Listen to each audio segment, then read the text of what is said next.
My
guy.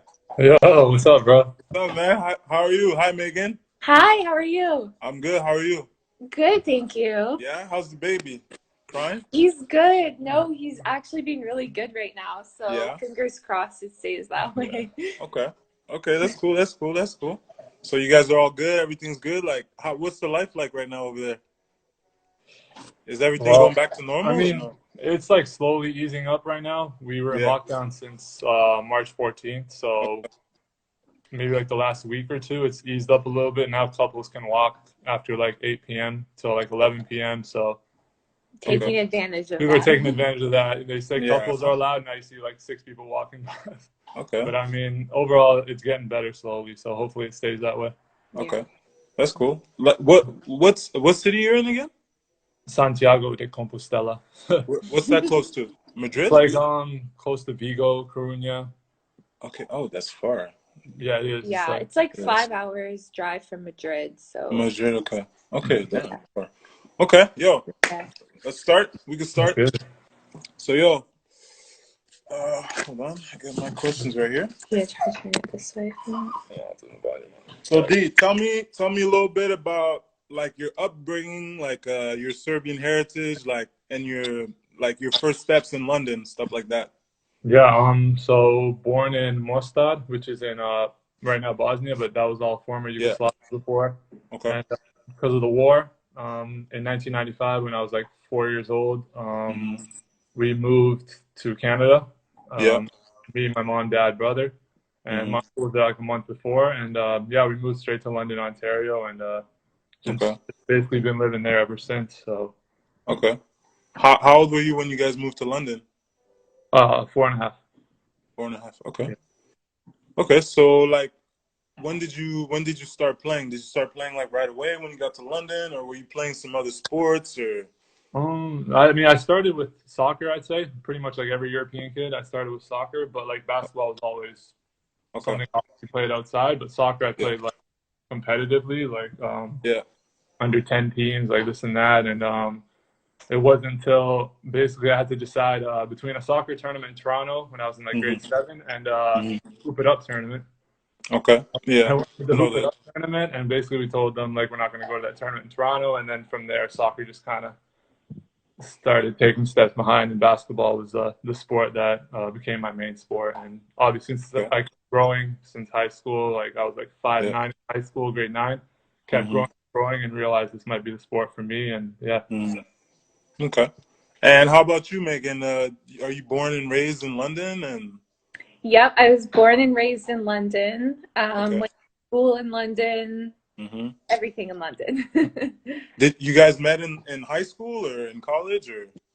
No. Yeah, we met what year is it? met like 20, Like 15. no, like 14, because I was still in school. Yeah, I was going to school at Western, and I was Okay. working at the rec center, like the Hmm. school gym basically. Hmm. And I was actually working with his brother. Yeah. And we were friends, and Dejan at the time was overseas, but in the summer when he'd come home, he'd work out at the gym, Okay. and I was working there. So that's how we initially met.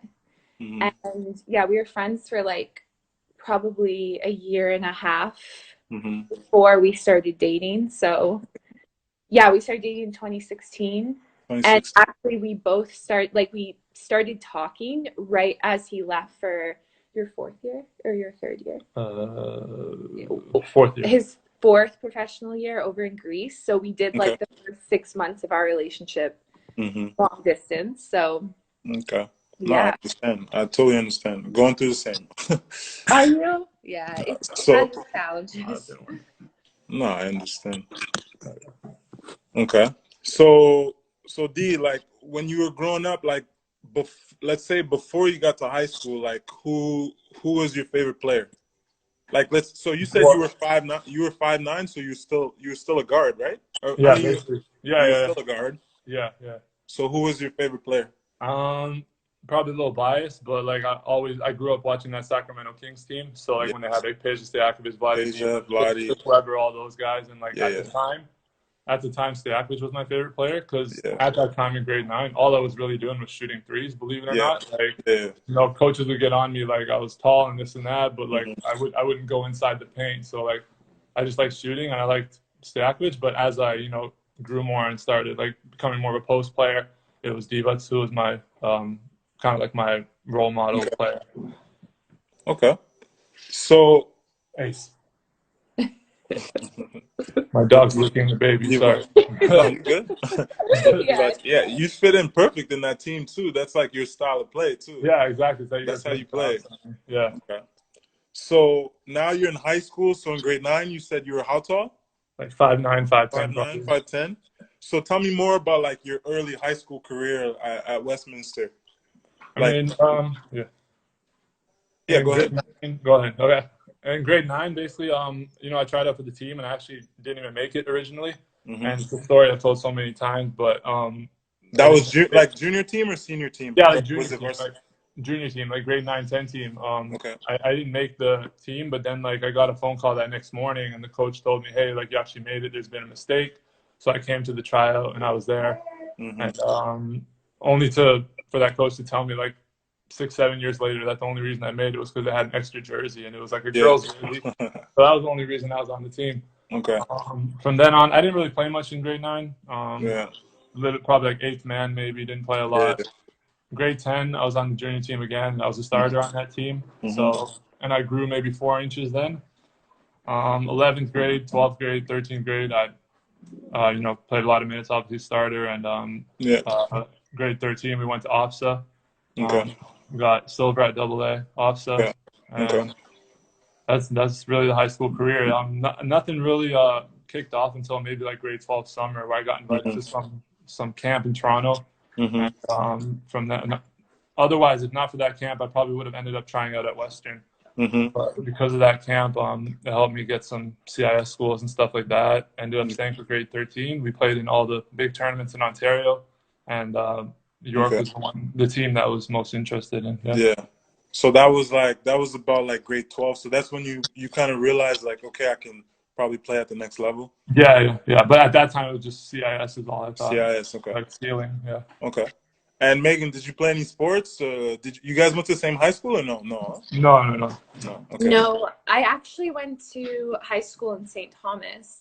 I know where St. I played for Lightning, so I know where St. Thomas is at. Yeah. Oh, okay, Yeah. cool. Yeah, I know where that's at. Yeah, so I went to high school there. Okay.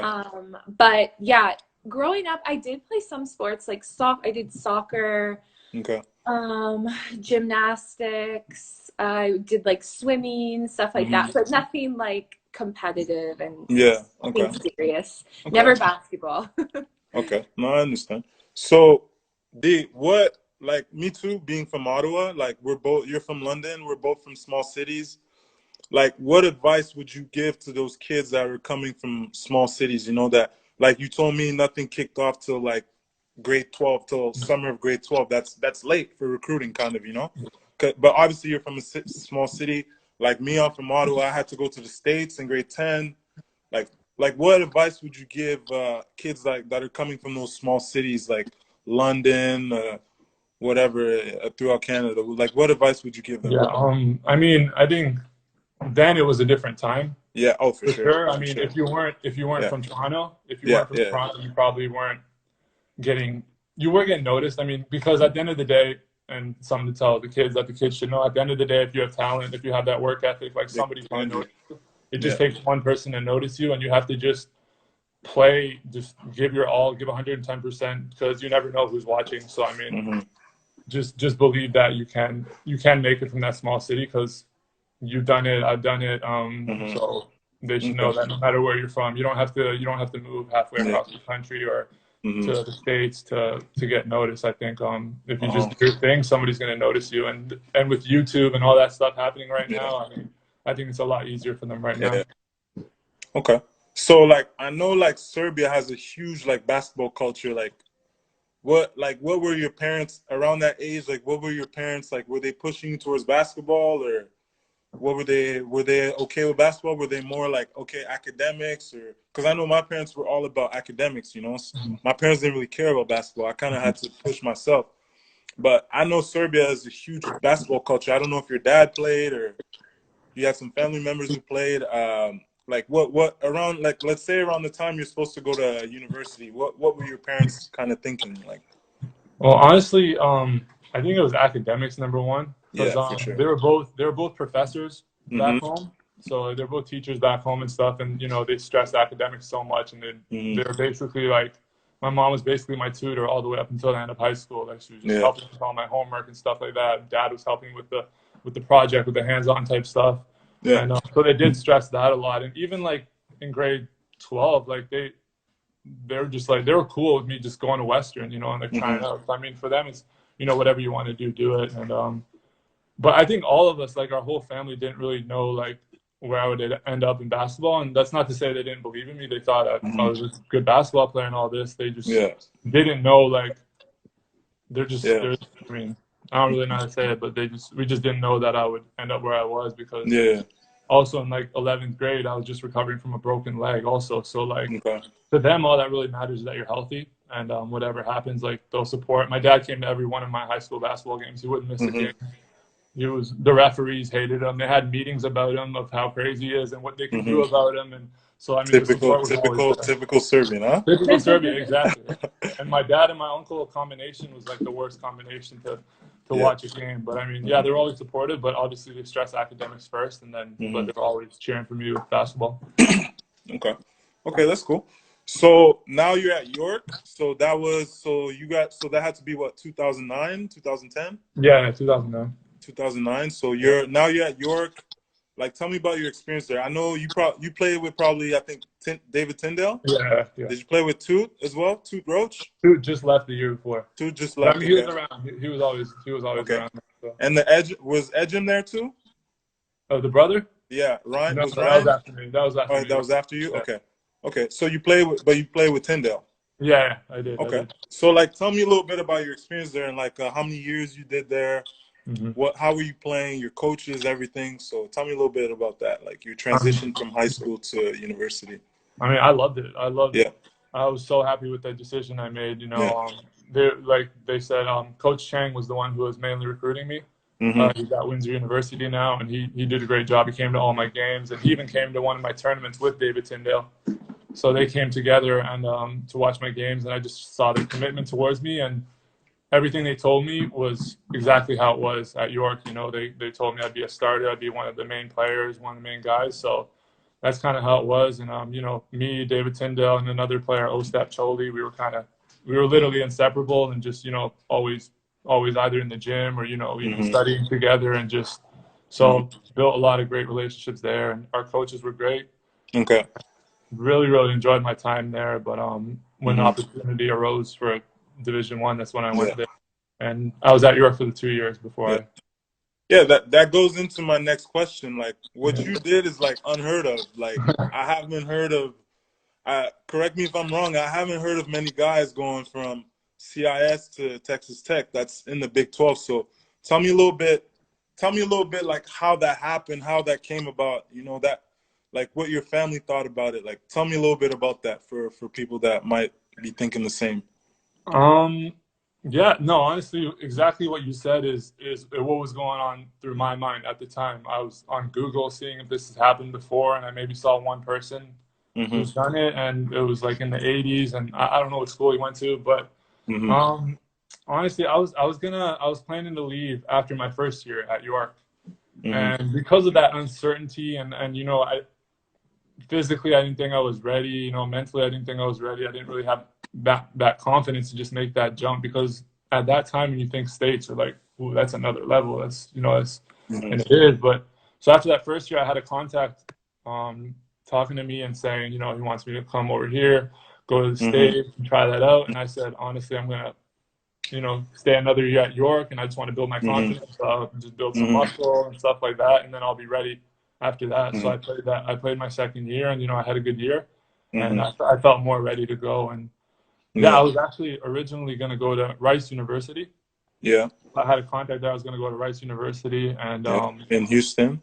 in Houston, yeah. And I Yeah. went on a visit there, and everything was awesome. And Dylan Ennis was actually there at the time, another Yeah. good Yeah. dude. So we were Yeah. about to play together, so that was pretty exciting I too. played against him. I Oh played yeah, against Rice. I played against him when he was at Rice. So oh yeah, okay, yeah. There you it's go. a Yeah. good academic school.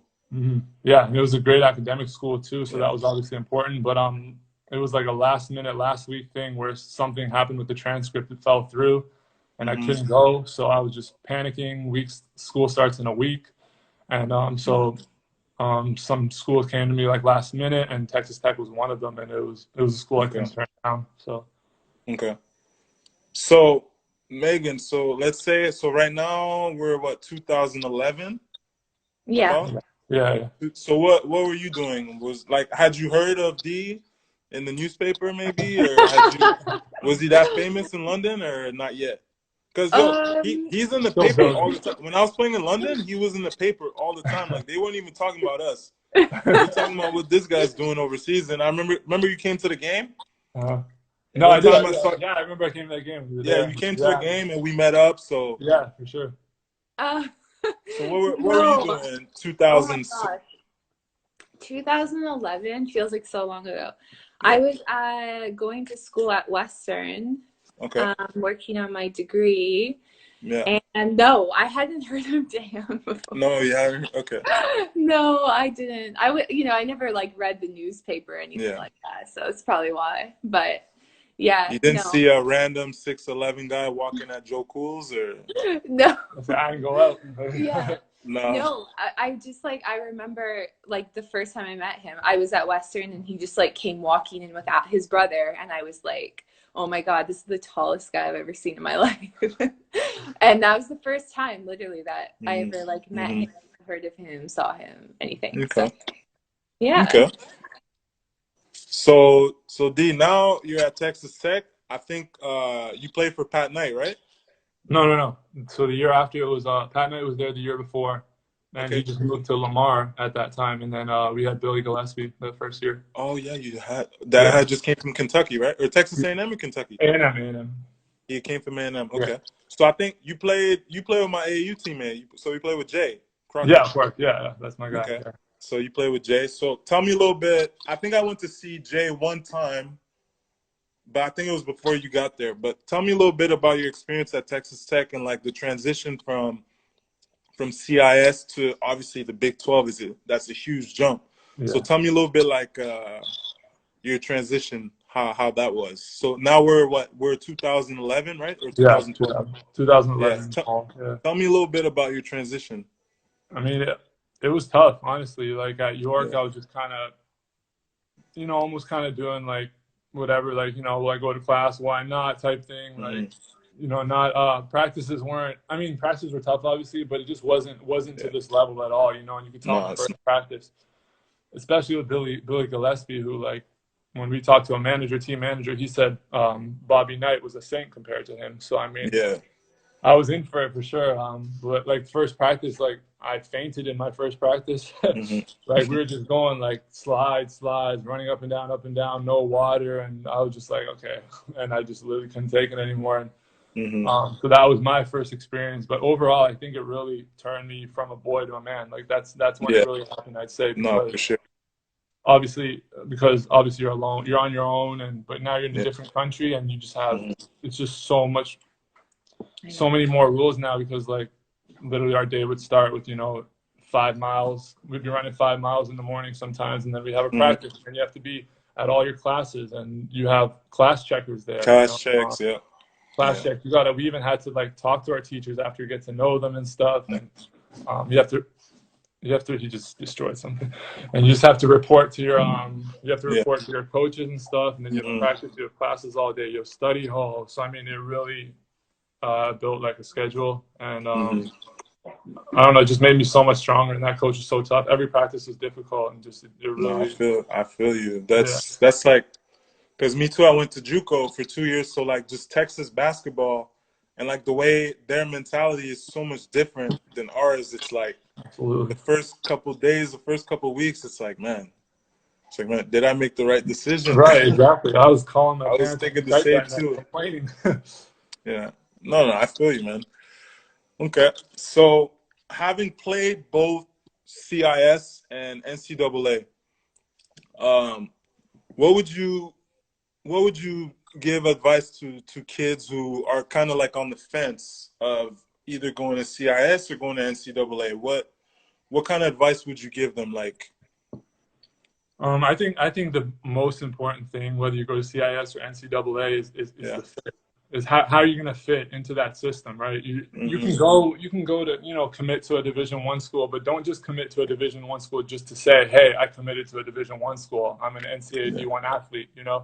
If you have an opportunity to go to, say, I don't know, a CIS school that's, I don't know, on the rise or doing well, or it's a place where you can get 30 minutes as a rookie, then I would take that, because I did it. I went from CIS to NCAA. That'll always be there. We're always going to be watching. So I think the most important thing is the fit, and obviously coaches tell you everything, but I think you just gotta, the situation's best. And if you think you can play in that Division I level, then yeah, go for it. Take that chance, because it's an unbelievable experience. There's nothing like it playing Division I basketball. But man, I'm telling you, there's nothing like it, right? But no, nothing like it, man. It's really worth it. No, I completely understand.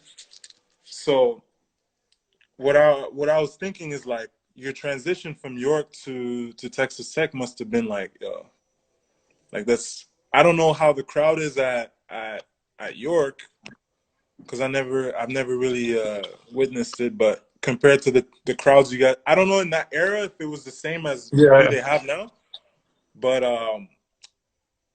the crowds must have been a big adjustment, right?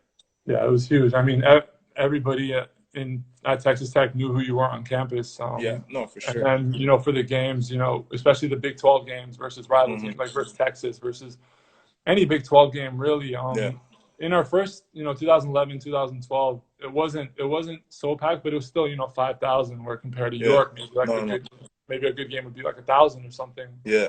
Which, obviously, also it's a bigger gym and everything, but once we got to our final year, we had Coach Tubby Smith at this time, actually, and we started winning some games, and and we had sold out arenas, like 15,000, and we broke the Big 12 record for students attending a game. So I mean, the atmosphere is just incredible, and like I said, it's nothing like it in the States. At that time especially, obviously Canada basketball is growing now, but at that time, like, there's nothing like playing in the States. They take their basketball very seriously, even in high school, let alone college. So like my connection to Texas Tech was that when I was still living in Ottawa, my uncle, who's from Ottawa as well, he moved to Lubbock to work, and he was a teacher. He was a teacher there. So I had to be in like grade 7. So he used to take us to games when they had, rest in peace, Andre Emmett. Yeah. They used to have Andre Emmett. I forgot some of the guards that they had, but those were teams that were going to the tournament like every year around that time when they had Andre Emmett and those guys. So I experienced the crowds and like how, and it's Lubbock. People don't know what Lubbock's like. Lubbock's like St. Thomas, I think. Exactly. Lubbock might be like St. Thomas, but okay. It's a college town. We'll put it that way. Yeah. Oh, for sure. And the football is crazy there too, and everything.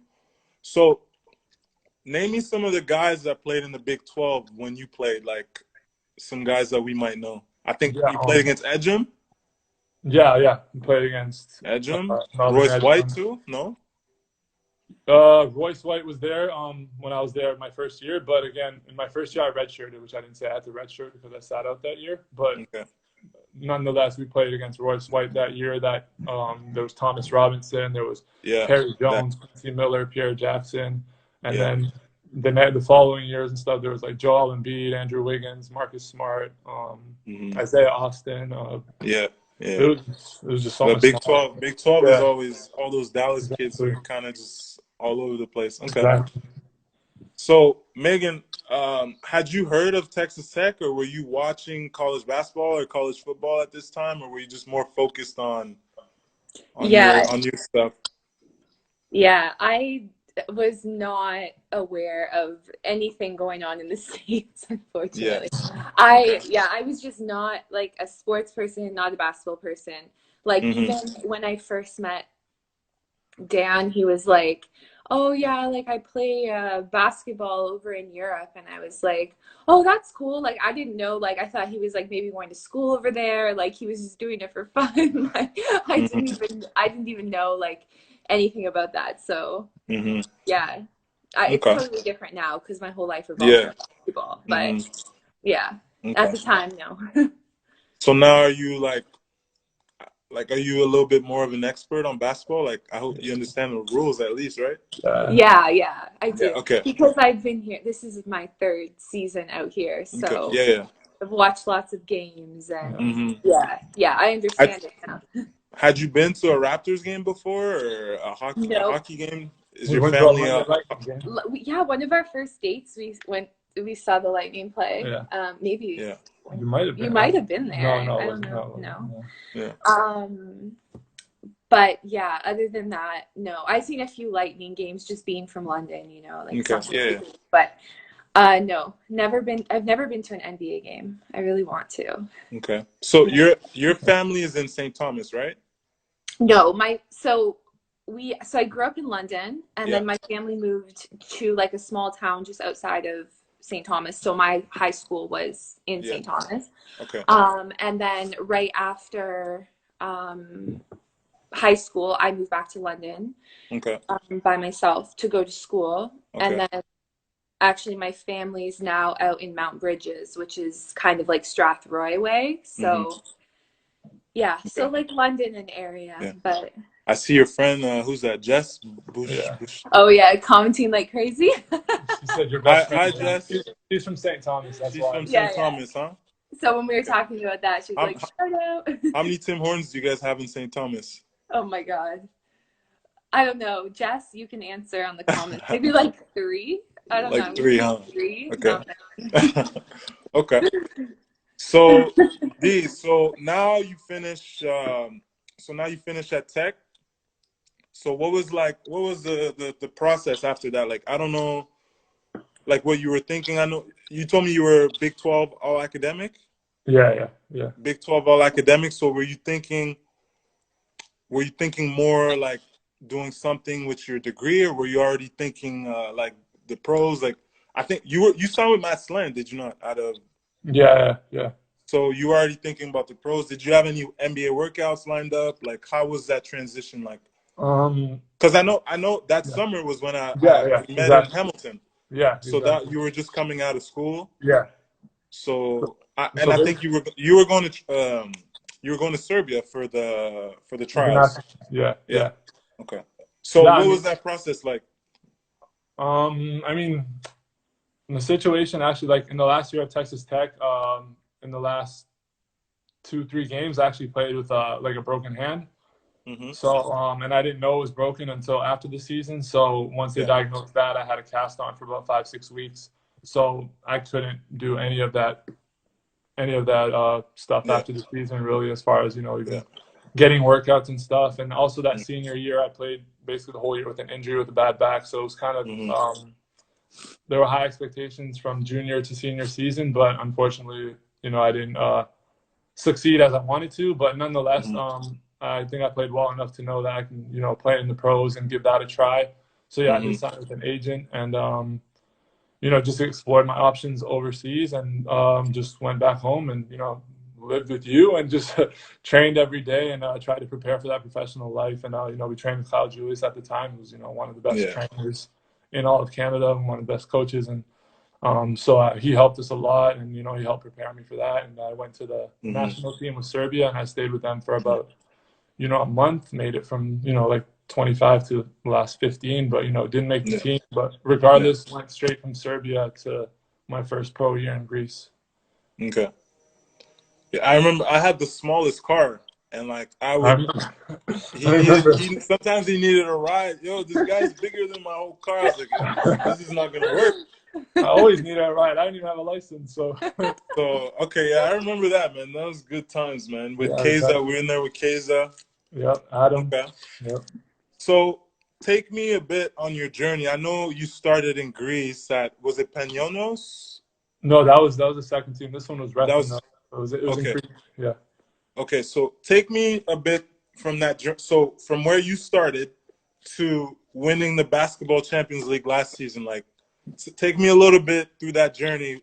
Like, how does somebody from London end up at Virtus Bologna, where Manu Ginobili played, winning a Champions League? Like, how does that happen? Tell me a little bit the background of that. I just stuck to it and never gave up, because my first year in Greece wasn't really as expected. I didn't have the best rookie year. I was a backup, and from there I ended up going to the Netherlands. So I took quite a few steps down, but the reason I really did it was because I wanted to show that I can be like a top player when given that opportunity. And they were also in FIBA Europe Cup at the time, so I wanted to give a chance to play against other teams, but where I had a bigger role.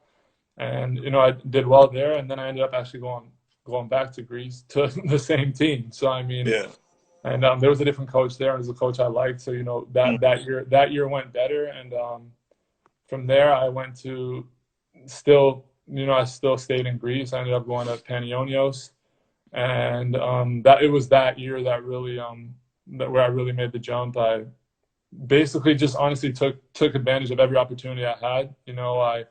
I actually signed from that first Greek team to Brussels in Belgium, and I ended up getting cut after 2 months, and that was the first time I ever experienced that in my life. So I definitely had a chip on my shoulder going into Greece, and it was a different situation over there, to say the least. I was a backup on that team and playing about 18 minutes a game, but at the same time I was the leading scorer and one of the top scorers in the league in shot block and whatever efficiency, blah blah blah. But it was that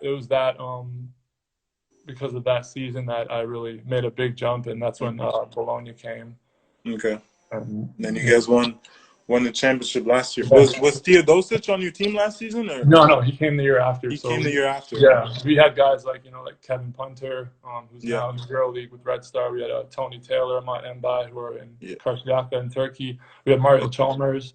A lot of good players. All players that really came from Euro Cup to VIPKID. And then me, I was kind of the only one who came from a smaller league, and we ended up doing really well and won Champions League. So okay. So also being somebody how did the process work with the national team? Like, because I'm somebody also who plays for I'm Canadian, but I play for Congo. How did that work? Did you already have your Serbian passport, or did you have to go through that process of doing that all over again? And like, how would you have felt if like Canada Basketball had approached you? Like what advice would you give, or what would you have done, and how were you feeling? Because I know you got cut the first time you went. You got cut, right? Mm-hmm. Yeah. Well, I think the passport I had to get. Yeah. The passport I had to get actually because I was born in Bosnia, but I'm Serbian, and it was all it's a confusing situation. But I'm Serbian, and so I had to apply for that passport, and I got it pretty quickly. At what age did you get that passport? This was actually 2014, so literally it was a few months before, and so in Europe you're playing as a Bosman. Yeah, exactly. Yeah, Bosman B. Yeah. Bosman B. Okay. And, so I got that passport, and then I was eligible to play for the Serbian national team, or go to training camp at least. And that was the dream of mine since I was a kid. I've always wanted to play for the Serbian national team, and just to be there with guys like Teodosic and Also, Kurtic at that time, Radulica, yeah, just so many guys, Bjelica, Bogdanovic, just so many elite players that I looked up to, and yeah. it was That an amazing. your coach is elite too. One of the best Exactly, coaches and in Coach Europe. Georgievich, yeah, exactly. Yeah, for sure. He was the one who, it was his first year too with the national team, so he actually brought me in. So he was the one who noticed me. So like eternally grateful for that for sure. Mm-hmm. And even though I did get cut, it wasn't, it wasn't like, oh my God, they cut me. The experience is probably the experience was one of the best ever. Experience.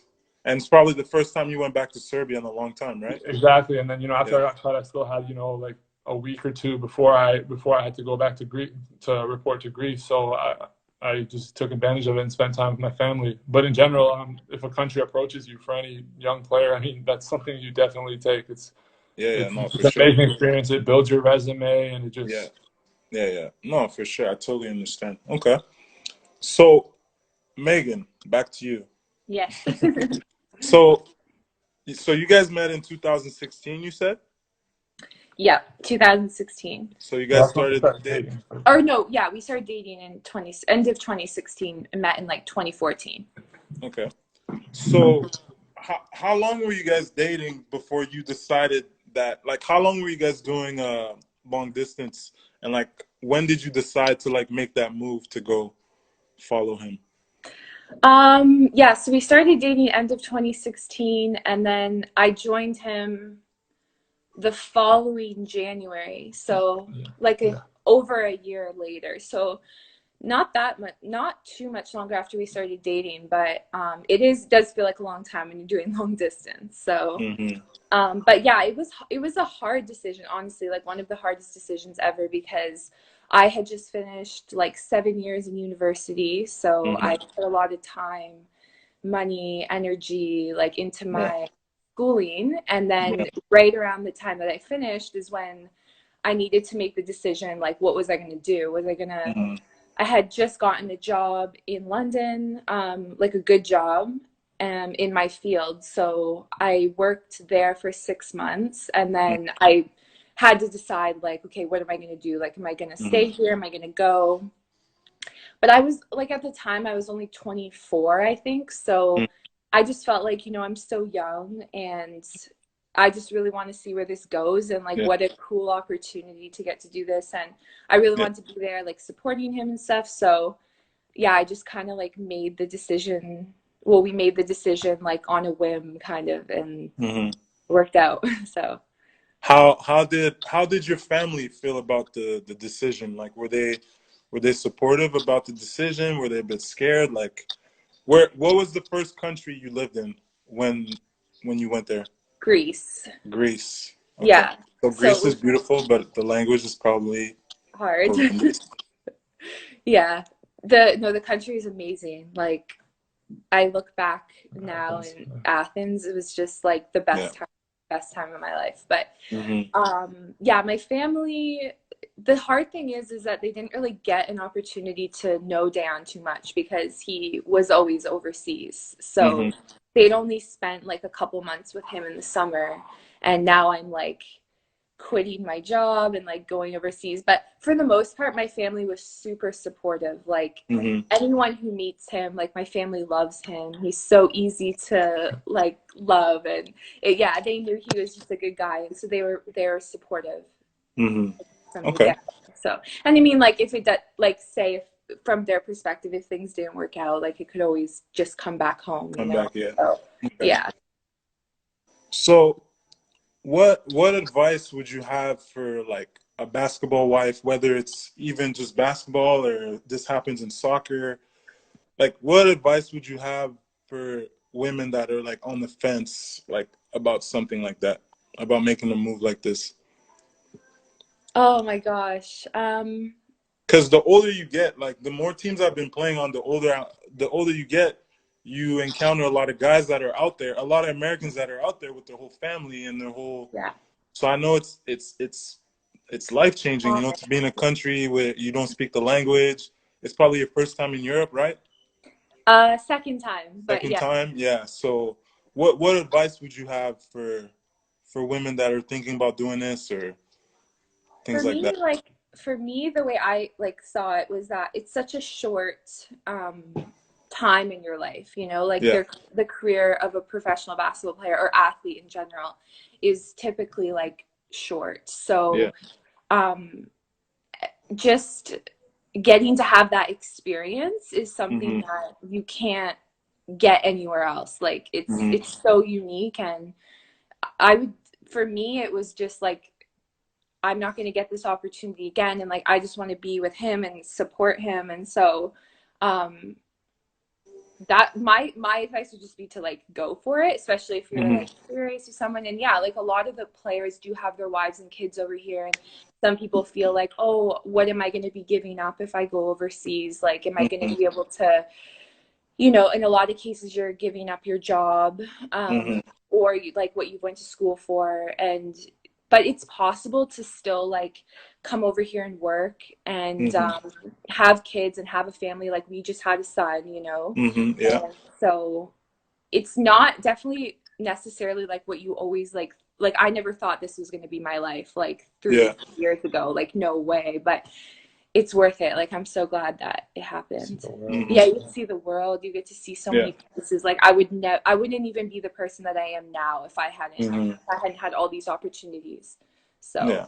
No, you definitely learn so much about yourself and about each other, I bet, as a couple. I'm in the same situation as well. So she's yeah. been to France, Argentina, so had all Oh, kinds of okay. places where you gotta kind of you got no choice but to grow as a person, you know, her as well. Yeah. So it's Yeah, no, you I have to. totally understand. And even I had a situation where I got cut. Even he hit me up, and we were kind of talking about it a little bit in Argentina, and I was with her. So I don't know if you've been in a situation where you were with him while he got cut, and you're kind of having to, Yeah. you got to change teams, you got to move all your stuff Yeah. and stuff like that. So Yeah. Well, actually, when that happened in Belgium, we were yeah, together, but I hadn't moved overseas yet with him. I moved in January, right when he switched over into Greece to Panionios. And yeah, but yeah, that's obviously something like the job. There's not, you know, with job security, that's always a factor. yeah, That's for sure. something totally different. So Mhm. um yeah, you have to like it's you think about that. There's lots of ups and downs and highs and Mhm. lows, and you know, spend a lot of time by yourself, like especially last year and he was playing in Champions League. Like Mhm. I was alone a lot. And Yeah, a lot of traveling for sure. yeah, lots of traveling. And yeah, lots of it. It's yeah, lots of adjusting every time you start No, a I new totally country. understand. And But like your best friend said right there, the happiest she's ever been. There yeah, you go. there's nothing In better. conclusion. Yeah, in conclusion, there's nothing better than like being here, like being, so, you know, supporting him. Like Mhm. there's nowhere else. Like for us, just Yeah. wherever we are together is it's home. So So like, are you like kind of connecting with other wives? Are you learning the language? I know you're teaching. yeah, I'm Dee told me you were teaching. So like, are you connecting with other wives, or what do you like? What's a typical day for you? Or when he's gone, what are you doing? Especially when you were pregnant. yeah, you have to stay busy for sure. You can go Yeah. crazy out here. Hmm. Yeah, I started teaching like right away as soon as I Yeah. came over. Like one of the deciding factors for me coming over here was like, what am I gonna do when I come overseas? Like, Yeah. you know, especially after being 7 years in school, like I can't just sit around like doing nothing. So, I actually one of his old teammates' wives taught like introduced me to the whole teaching thing. So Hmm. I applied for that, and yeah, I've been pretty much just doing that ever since. Hmm. Just to mostly fill the day, you know, like something Yeah. to do and just Hmm. make some money. And Yeah. yeah, so I'm doing that. I do connect, like, of course, like if you get lucky, there'll be wives on, like I'm sure Hmm. you know.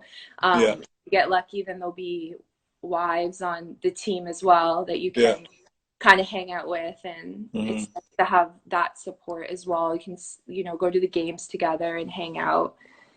But Peanut butter plus apple.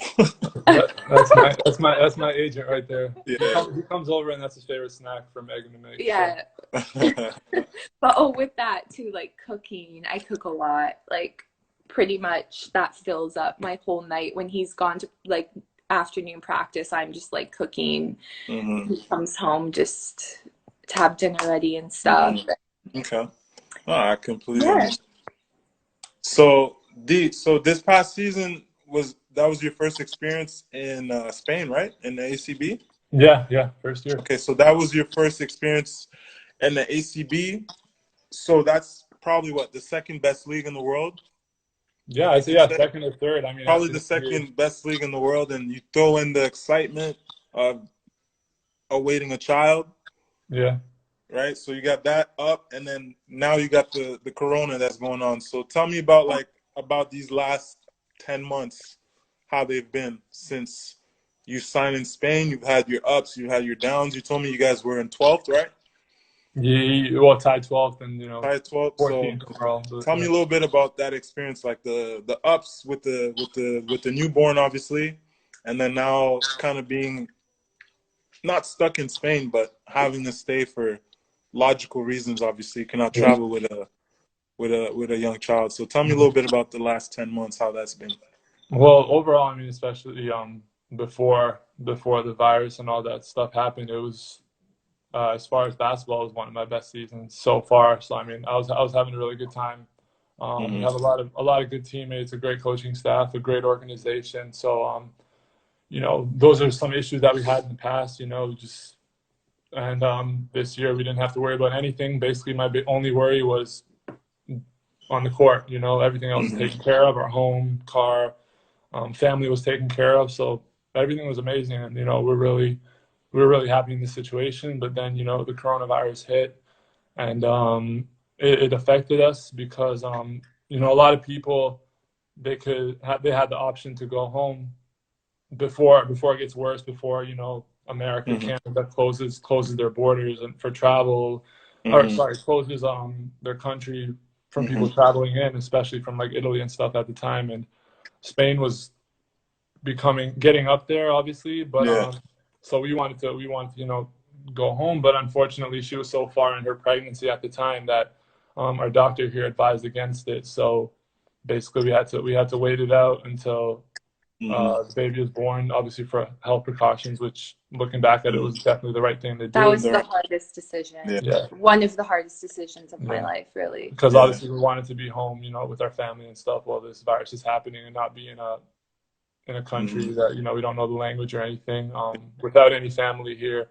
So, but Can't go outside, yeah, it was tough. but we stayed here, and now baby's born, he's healthy and everything, and now we're just gonna Mm-hmm. wait until that next flight basically. But first we want to allow our baby to grow a little bit, maybe 3-4 Mm-hmm. weeks before we fly out. So we'll probably fly out in June if all goes well. But overall, Mm-hmm. it's been a great season, especially Yeah. on the court. So. Okay. So what is the next step with the Serbian national team? Like, you didn't play in the World Cup, did you? No, I didn't play in the World Cup. No, I was with them actually in February for the qualifying window. Yeah, for the qualifying. Yeah, that's Yeah, right. so I You made did my the qualifying window. Yeah. so I made my debut there, and that was awesome. And Yeah. hopefully Was that in Belgrade or where was that? yeah, I was in Belgrade. Yeah, Yeah. How was the atmosphere there?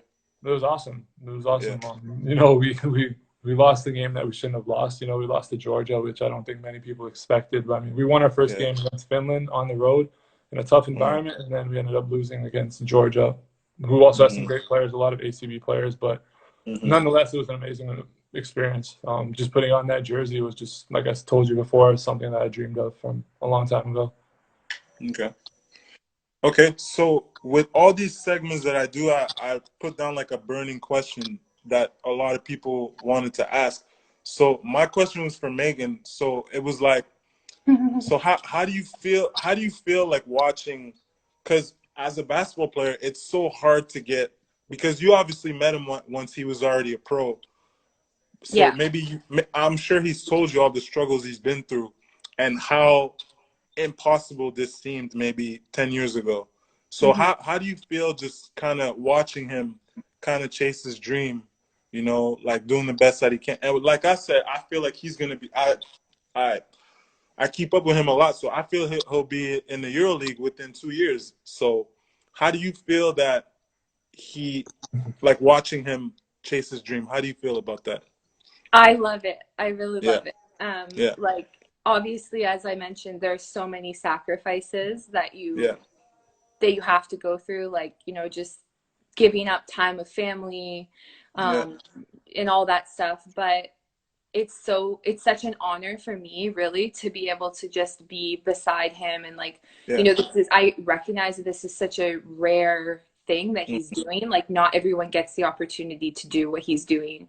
And to be successful at something that he genuinely loves and is passionate about. So it's an honor for me, like, really, to get to experience everything with him, like the highs and the lows, and it's awesome. So yeah, it's good. So tell me a bit. We got time probably for like 2 more questions, 3 more. So tell me a bit, maybe your lowest of lows as a couple, like overseas, like not a personal question. I just mean like something that might have happened. Like, for example, for me was getting fired on Twitter when my girl just came 2 days before. Like, what was your lowest of lows as a couple in Europe? Well, I was just gonna say, I remember last year, like, the thing is, do you remember to say? No, I was just gonna say, it can be really hard to see people talk bad about the person you love, and, you know, like, they forget that you're not, like, you see the tweets, you see the Instagram, the Facebook, like, even newspaper articles, like, it's really like a merciless industry. Like, if you make a mistake, if you have a bad game, like, the things that come out of people's mouths are just like outrageous and so personal. And it's like, it's hard for me to like read that stuff and see that stuff. It's like, especially when they're attacking the person you love, like, in a, you know, just about things that aren't even relevant to basketball. That's so hard, and you can't really react, because of course you can't at all. You can't, like, it's his career on the line, and you just don't want the consequences. I don't want the consequences for him. So that's really, really hard. It's something that you don't think about, but we see everything. People think that you can't see, but you see everything. you really do. Like, that reminds, like, what you're telling me reminds me of I was in a situation last season where she was there as well, and we were on a 4-game losing streak maybe. So like, this was in Europe, maybe at 5 games, it's like time to switch guys up. When you've lost maybe 5-6 games in a row, it's about time, you know? So she was in the arena, and she also speaks French, but people didn't know. So like, you could just feel the tension in the arena. Like, it's so tense because people know you have to win that game, or there's going to be some changes. So just for people to kind of attack her to the point where she had to like move seats. I don't know if that ever happened to you, but to the point where like she has to go sit upstairs because like people are just so like have no hearts, you know, they just think that you're a robot and they don't like care. I can imagine in countries like Greece and Italy is probably, I think Spain, I played in Spain too, they're a little more friendly, but I think I would say Greece is probably the most ruthless, probably, huh? Italy was pretty. Italy was bad too. Yeah, actually, Italy, probably could be. I mean, yeah, like in Italy, like we had such passionate fans. You know, it was really like their life. So I mean, that's a historic club too. You have to see it from their perspective. You know, that's they're such passionate fans, and I mean, no, for sure, they just want the best out of you and to give it your all. And if you're not, you know, they will. And when you're doing well, they're like the most supportive, you know, people. Fans possible. Exactly. But I have had it where I've been sitting like in my seat, and you know, you can just hear people like in the rows around you, like say he does something on the court that they don't like in a game or whatever, you'll just hear like Kravic, and they'll just be like talking so much smack, and you're just kind of like, honestly, I just kind of laugh, like but sometimes it gets taken too far, for sure. Oh, for sure. So okay, so Dee, tell me a little bit about like your academy that you have in London. Like, what's next with that? What's going on with that, and when did you start it? what are your plans with that? I know you guys are still in Spain, but what's your plans with the academy?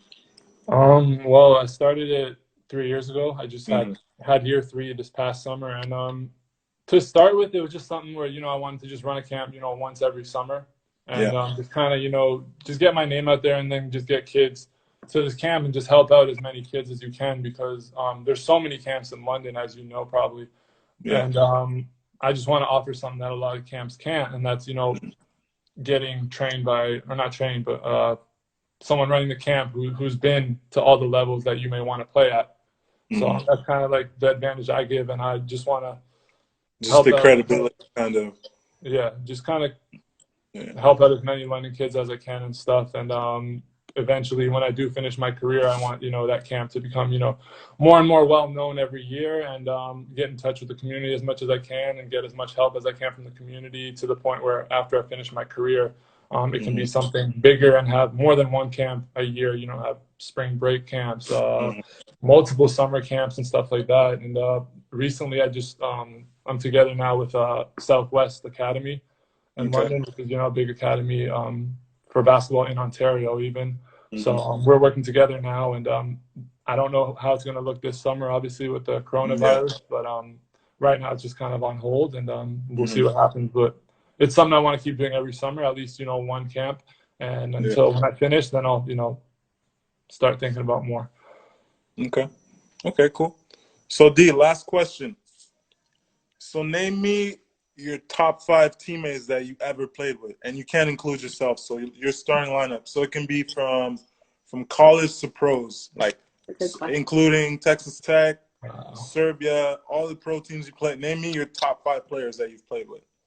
Including Serbia? Yeah, Maybe we should do including. it without Serbia. It might be a So full maybe Serbia without lineup. Serbia. Okay, Yeah, let's maybe go. without Nah, Serbia. you gotta give me one Serbian player at least from the All national right. team. Okay.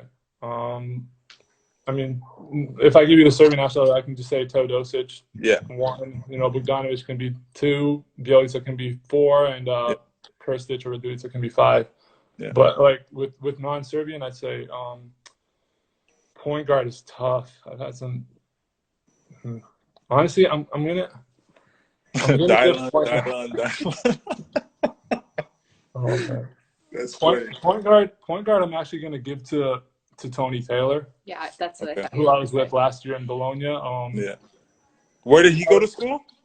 He went to Where did George he? Washington. George Okay, Washington. where's George Washington? Okay, I Yeah, haven't he heard. actually played. I think he played with Dwayne Smith. Actually, I think, but Okay. I'm not sure. Anyways, yeah, I put him at point guard just because he was a player who and he's been in summer leagues and NBA and a lot of that stuff. But I mean, he's just a player who just helped me so much. Especially when I kind of, I was a starter on that Bologna team for a majority of the season, but I mean, Mhm. my role wasn't as big, and like he helped me Mhm. so much. Just every time I was open, he'd find me alley-oops, transition, anything. Mhm. So, and a very positive person, high energy. So definitely Tony Mhm. Taylor, point guard. Okay. Um, Sorry, we got 1 minute 50 left all right, before they cut us off. got you. Shooting guard. I'll give it to. I'll say Kevin Punter, who's just a scoring machine and the best Yeah. scorer I've ever seen in my life. Yeah. I've ever played with, and but also I'll give it to Dusty Hannes just because he's in the G League right now, one of the best players in the G League, and he had a couple 10-day contracts in the NBA with the Grizzlies. Mhm. At the 3 spot, oh man, I don't even know right now. I couldn't even tell you the Yeah. 3 spot. I'll give it to Jay Crockett. He played a little bit of 3. Yeah. So Man, he's a forward, man. I know, but he played 3 at the last Jay year. No, I know, but he played 3 at the last Jay year. can't Last season he dribble. played the 3, even though he can't dribble. But He can't dribble. He can just dunk. That's all he can do. yeah, If I'll put Jay's him at the 3. watching, he can't dribble. I know he still can't dribble. At the 4, I'll give it to. Oh man, I'll give it to. The guy you played with, the French guy you played with That's last year, what I was gonna say. he's tough. I was gonna say Mbaye for sure. Yeah, he's tough. Super talented. I even played against him in college, so Yeah. I'll definitely give it to him at the 4. And the 5 spot, I mean, my 2 centers last year were also really good. But I'm gonna give it to Jordan Tolbert, even though he's like a 4. He Yeah. also played a lot of 5. Where did he played in at Texas Tech, right? Texas Tech, and then went to SMU. So I'll give it Where's to. he playing now? That's a good question. Yeah. He was in Asia somewhere. I know he was in Yeah. Italy last year, so he was in Okay. France a little bit. So yeah, I'll give it to Jordan. I might be missing some players right now, but No, we're good. I'll give it to those guys. Yeah. Bro, we got 10 seconds. I appreciate you guys coming on. I know it's probably late over there. I hope you guys can come home safe, and I hope we'll link up sometime soon. Yes, Take sir. care. Yes, sir. Thank Take you.